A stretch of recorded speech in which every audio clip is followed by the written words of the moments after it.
Assalamualaikum warahmatullahi wabarakatuh.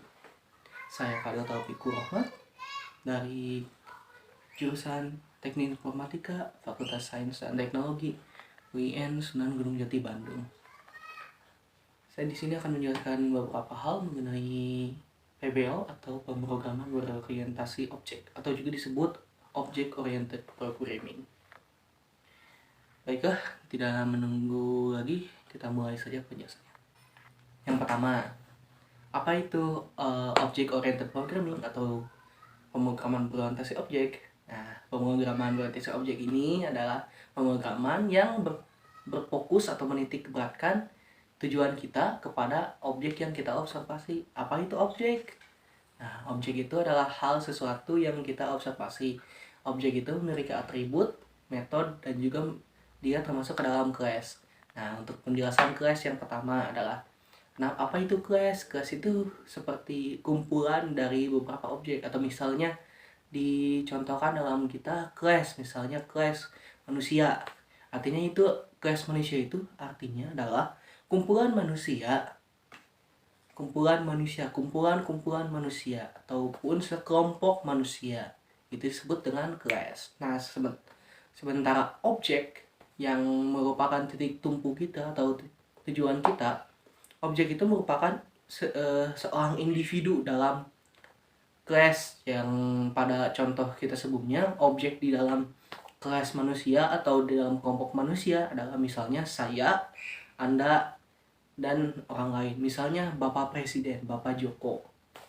Itu beliau merupakan objek, tapi beliau juga merupakan ke dalam kelas manusia karena beliau juga masih manusia. Yang kedua, ada atribut tadi. Setiap objek memiliki atribut. Misalkan dalam hal saya sebagai objeknya dan kelasnya itu termasuk ke dalam kelas manusia, maka saya memiliki atributnya. Misal saya memiliki atribut, misalnya kan tangan saya yang kanan dan tangan saya yang kiri. Ada lagi atribut yang lain seperti telinga, hidung, muka, dan juga nama. Misal nama, saya punya nama, Anda punya nama, atau umur. Saat itu merupakan atribut dari saya atau merupakan apa yang saya miliki. Yang terakhir adalah metode, atau metode itu adalah fungsi. Misalnya metode itu didefinisikan dalam sini adalah kegiatan yang bisa saya lakukan atau kemampuan yang saya miliki. Misal saya punya tangan untuk misal bergerak, meraba, berjabat tangan. Nah, itu termasuk ke metode. Misal metode saya itu adalah berjabat tangan, saya berjabat tangan.